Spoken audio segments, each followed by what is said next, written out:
You're watching Color 10 News at 10 in high definition. Well, forget May flowers. Missouri has May snow showers. It is really happening. Take a look at this scene from the Kansas City Royals game this afternoon. Hello again, everybody. I'm David Oliver. And I'm Ashley Katz. Here is Chief Meteorologist Jamie Warner on this very rare weather event in the Ozarks. This is indeed an extremely rare event. This will be one that I think everyone will remember going forward after this year. Here's the reason why. It's the chance for some snow and really the likelihood of some unusually cold temperatures across the Ozarks, which will set records. Winter weather advisory is in effect for areas west of Highway 65 from 1 a.m. Friday morning to 1 p.m. And it looks like there could be enough of a wet snowfall to generate at least some slushy accumulations, maybe amounting to 1 to 3 inches, sort of focused on the I-49 corridor. But I wouldn't be surprised if we don't get that snow all the way here into 65, including Springfield, Nixa, Bolivar, areas like that, and maybe down into Harrison as well. The other side of this thing is the heavy rainfall that we'll see across especially the eastern Ozarks, along and east of Highway 63. Flood watches, 2 to 4 inches of rain possible through Saturday. And this is what it looks like on radar. The mess has already begun, and here's our sleet and snow. We've got reports of sleet now in Nevada as well as Joplin, and that will likely transition over to snow here over the next few hours. Joplin already reporting 32 degrees and 37 in Springfield, and temperatures will continue to drop. Again, on Friday, we will start off with that potential for snowfall here in the area and a cold and damp weekend forecast too to look forward to, I guess. I'll have that for you coming up. Thanks, Jamie. Color 10 has team coverage tonight. These cold temperatures frustrate workers at Wickman's Nursery and affect business. That's where Laura Kennedy is live tonight. So, Laura, how are the folks there handling all this cold weather? It's creating so much more work for them. They're having to bring the plants in and out of the greenhouse. Like this plant right here should typically be outside on a normal May 2nd, but it is safely tucked away here in the greenhouse. I am joined now by Don McElhaney, thank you for joining me today. And you are a nursery manager here. Yes. Tell me a little bit about how the weather is affecting your job right now. A lot of work, taking plants in, one for 2 days, bringing them back in for a day or two. Just trying to keep them healthy and alive so we can sell them when the sun comes out. Is this anything that you expected? No. We thought it was over 3 weeks ago, so we've got caught too. We had a couple beautiful days, 80 degrees. Is this anything that you had prepared for? Yes, we were ready. As you can see from the greenhouse, we was ready for it, but now we had to bring it all back in, and if you've got them in the ground, you'd better go out and cover them up or they're going to get covered with snow tonight. Tell me a little bit about how people can protect their plants. If they're in a pot, you need to bring them in. If they're not, you need to cover them with newspapers or bed sheets. Don't use plastic because they can't breathe and they'll freeze. If you got any viburnums or anything with big blooms on them, you need to get them in or they're going to get bit. And you were telling me earlier that a typical, range is Mother's Day to have all your plants planted. Are you seeing that being pushed back a little this year? Yes, it's going to brush maybe a week or so after that, the way it's looking. But Mother's Day is generally your time frame to shoot for. How's that planning to affect business? Oh, we've done a lot of business, but it's affected a little, but we're ready to go, and we've got the plants when it clears up.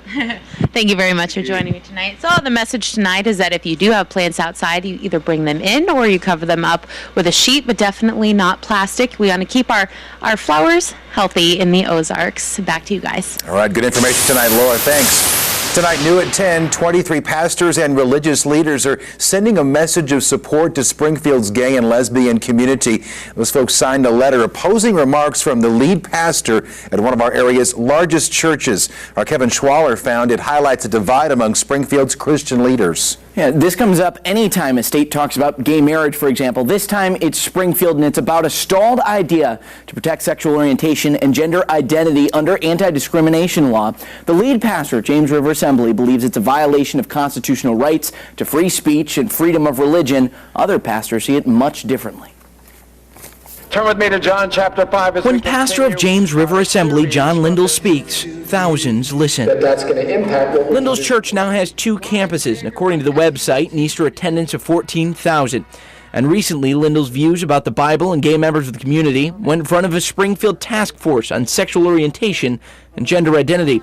According to a post on his website, Lindell said at that meeting, Christians should never persecute acting homosexuals, and being gay is no different than any other orientation toward a lifestyle outside of God's will.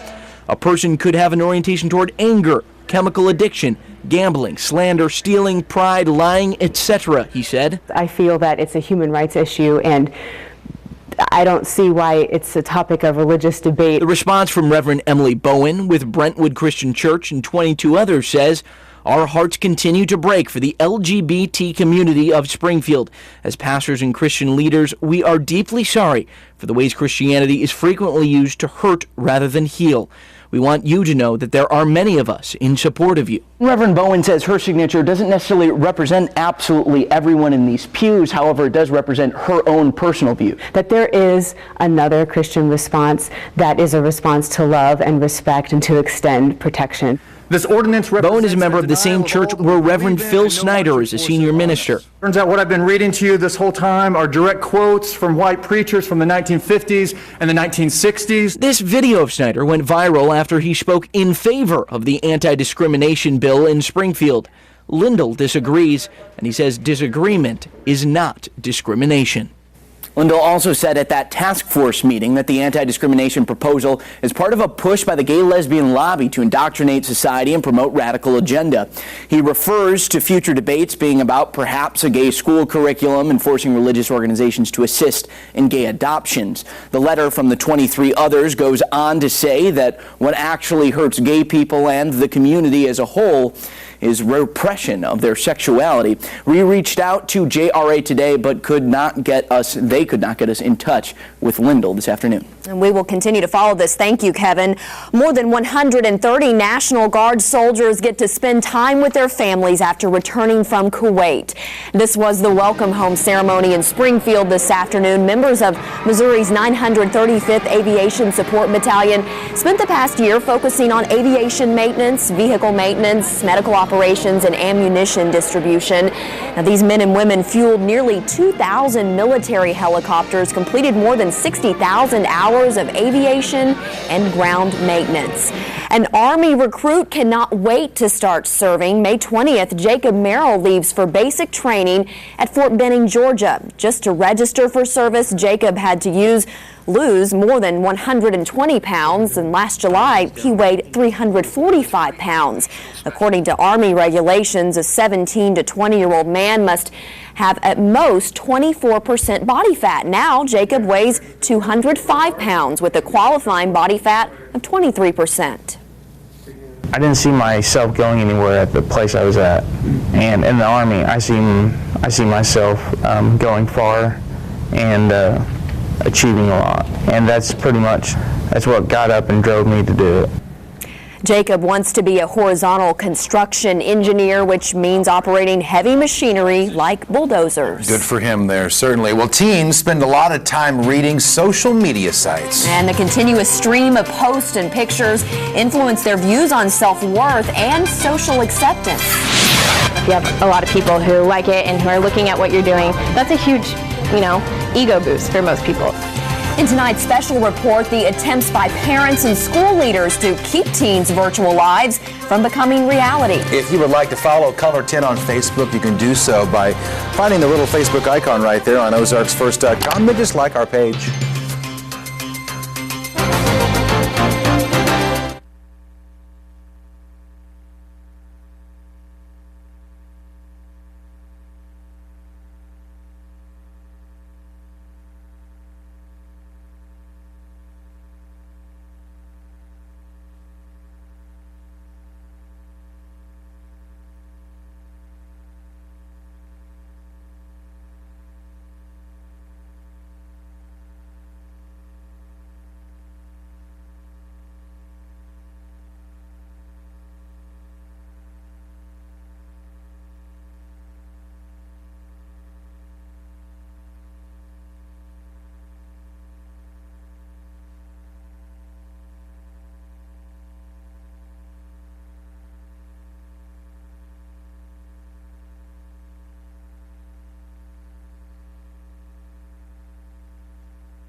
In tonight's special report, many parents keep active on social media sites, but they do not always keep up with what their kids are doing. Color 10's Lindsay Klein discovered more children turn to social media for acceptance and popularity.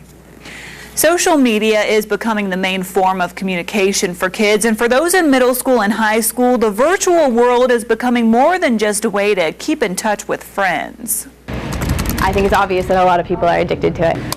It's on my phone, it's on my computer, and I get on there probably like 10 times a day. Social media, I'm constantly on there. And the virtual world. It's another way to keep up with each other. Are beginning to shape the views of teens. We kind of view it in our generation as the real world to a certain extent. A research study by Common Sense Media found 75% of teens currently have a profile on a social networking site, Facebook being the most popular. It definitely has a huge impact on how people think about themselves. More and more teens are turning to sites like Facebook, Instagram, and Twitter to determine their self-worth. There's definitely a competition or even just like an ego that goes about having how many friends you have, and you post a picture and you have 75 likes, and that's a big deal. You know, your self-worth is not based on how many people like your photo, but unfortunately for a lot of students that really is how it is. The teens say seeing someone like their pictures and status updates makes them feel good about themselves. It's fun. It makes you, I don't know,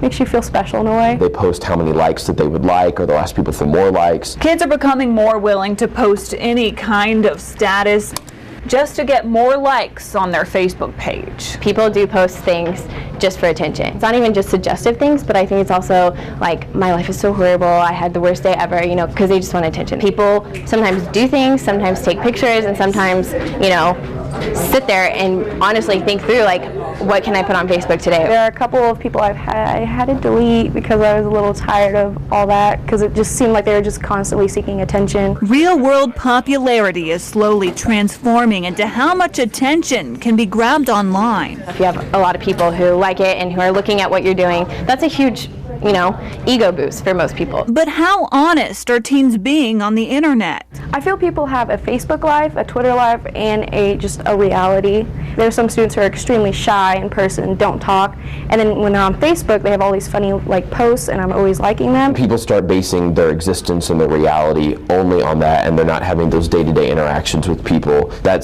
can get concerning. And if someone doesn't like their post, I delete it. Delete it. Some parents are even starting to pay their kids to get them to avoid the web. Last year, my dad paid me $150 to delete my Facebook, and I did, and I deleted it for an entire year. What she learned, money can't buy. I spent a year without it, and I was not any less cool in my opinion, or didn't have less of a life, so I think it's either way. Students we spoke to say social media can be a distraction while they're attempting to do schoolwork. Most schools have social media sites blocked while on school grounds for that reason. However, it can also be a good thing. Some teachers tell us it can be used for educational reasons as well.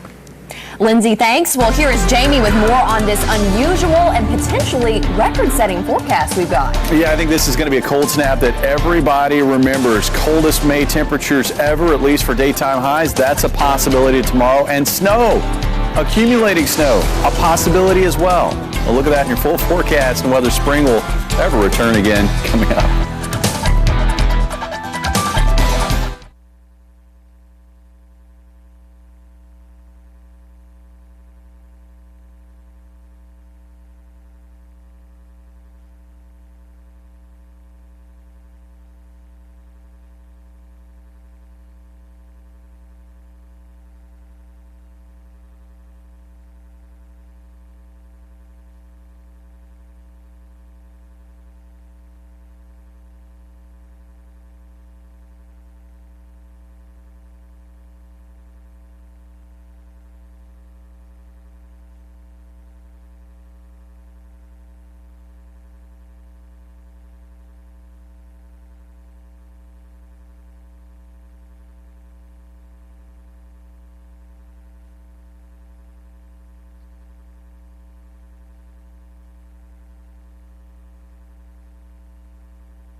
And now weather with Color 10 News Chief Meteorologist Jamie Warner. Well, the bad's already here, folks. It's cold, it's damp, it's in the 30s, and it's not going to probably warm out of the 30s until Saturday. Right? It's hard to say that here at the beginning of May. Right now, 36 degrees. Skies are cloudy. We've got basically light rain or drizzle right now across Springfield, and winds are breezy too. Winds are out of the north-northwest at 18 miles per hour. That makes 30s feel more like 20s. How about that? Wind chills at the beginning of May. Here's what it looks like across the nation. You can see the west is quiet and nice. The east, it's unsettled. And the southeast, particularly down around Jacksonville, Florida, very, very wet. They've seen a half a foot of rain in some areas down there today due to onshore flow. Here in our part of the country, we have seen the wet weather develop, and it's not going anywhere. And we've got this band of rain and snow now located across eastern Kansas, northeast Oklahoma, and it's now beginning to edge east into western Missouri. Here's the setup. Upper level low closing off right now. It will slowly take that southern track across Oklahoma, northern Arkansas, and then eventually across the Tennessee Valleys as we head into early next week. Now, I mark off where the blue is. That's where I think it will be cold enough to support some snow later tonight and into the daytime hours on Friday. Further east, we've got this feed of moisture, which is going to lead to flooding potential across the eastern Ozarks. Again, where it snows late tonight through tomorrow, maybe 1 to 3 inches of slushy accumulation, mainly on grassy surfaces, but again, it's early May. The latest measurable snowfall we've ever seen here in Springfield was May 2nd. So May the 3rd, if we get any measurement of snowfall here in Springfield, that will be a new record. To the east we go, and we see that it's going to be very wet through Saturday. 2 to 4 inches of rainfall possible here. Areas to the west will likely see maybe 1 inch to 1.25 inches, but 2 to 4 inches right here, and that could lead to some flooding concerns. Everybody looking at the potential for record cold Friday and possibly into Saturday. Overnight tonight, we'll watch that area of snow to the west, edging east as we work through the night to about Highway 65. Highway 65 looks to be the cutoff, but it does look like that along and west of Highway 65 during, I think, much of the day on Friday, possibly into Friday night, there will be at least opportunity for all snow, if not mixing in with the rain. And that's why, again, we could find those slushy accumulations. It's hard to accumulate snow this time of the year, obviously. You got the high sun angle, and it will be occurring during the daytime hours. So that alone will keep it from getting out of hand. Now, as we head through Friday night and into Saturday, it looks like that upper level low starts to open up a little bit. And it looks like we will see cloudy and damp conditions. No heavy rainfall, but drizzle and light rain will continue to be a possibility through Saturday, and I think probably through Sunday as well. And that will keep temperatures down.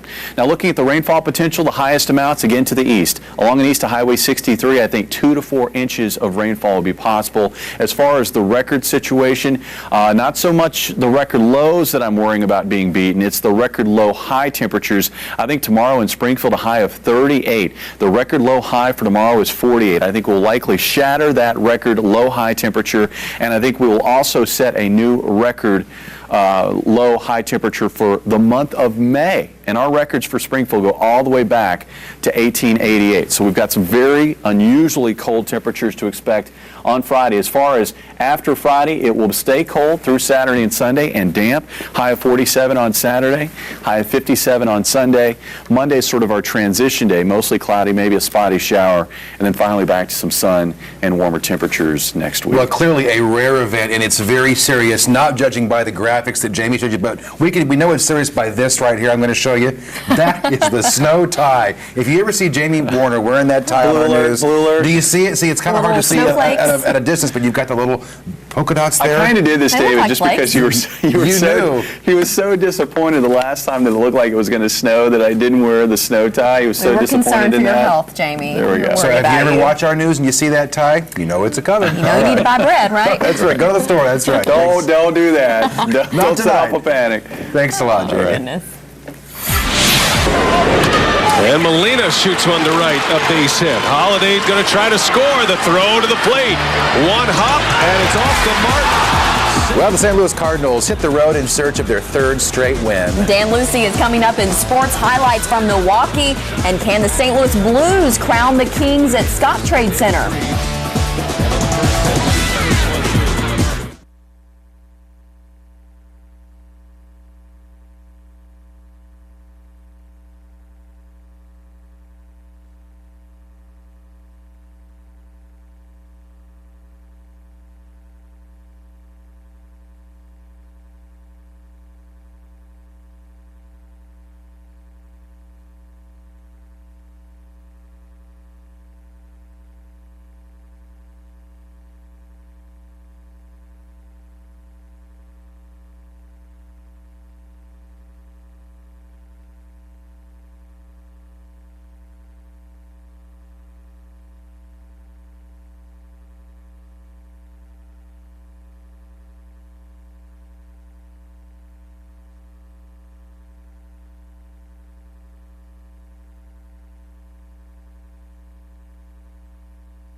Now, the Chevy Dealer Sports Report with Dan Lucy.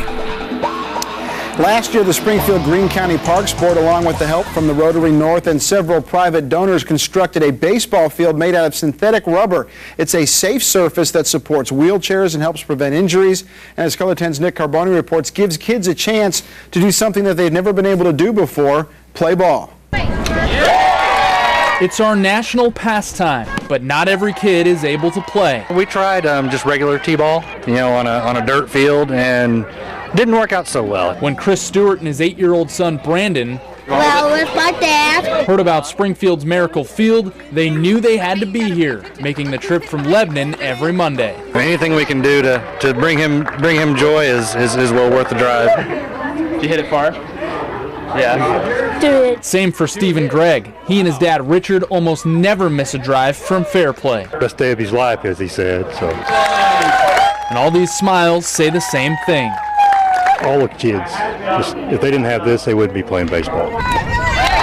As if coming here every week to play the game that they love weren't enough, this week they got a surprise visit from some friends. It's very little effort for us, but it makes a big difference with their smiles, and everyone's so happy out there. It's awesome, yeah. Oh, he's coming. On a rare night off, a handful of Springfield Cards came to serve as buddies, offering help, high fives, and hugs. It puts it back into perspective that it's just a game, and I loved it when I was that age, and I still do, and these kids love it just as much as I do.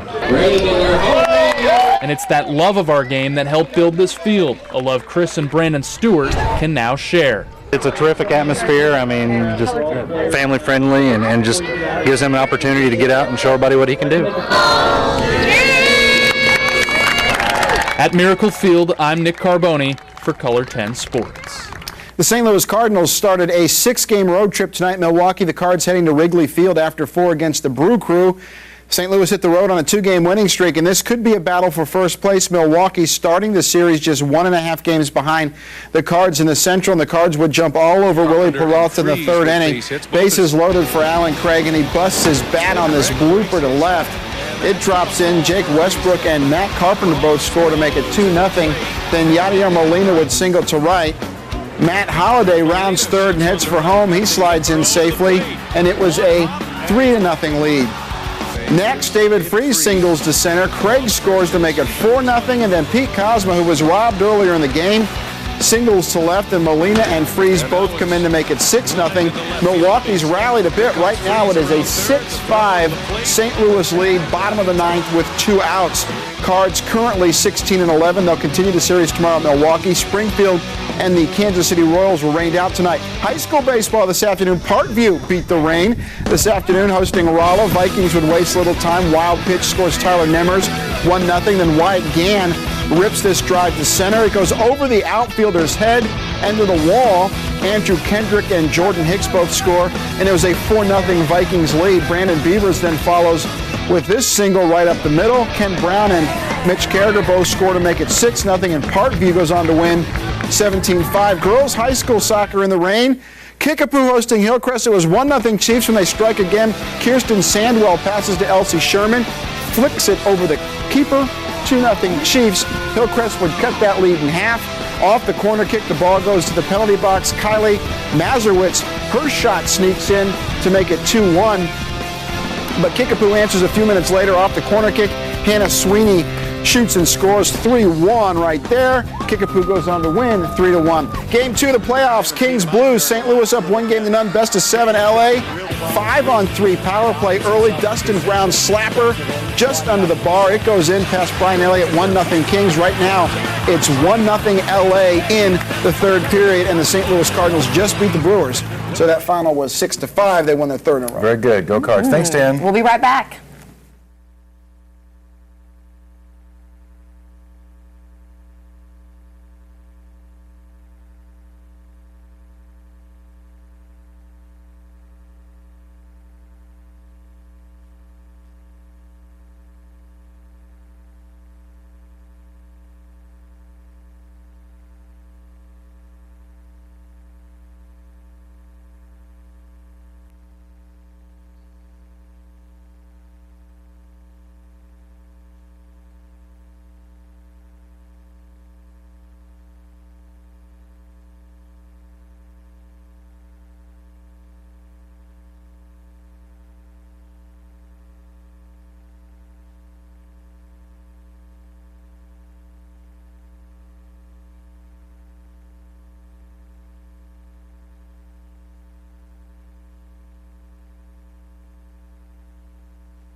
are tonight's winning lottery numbers.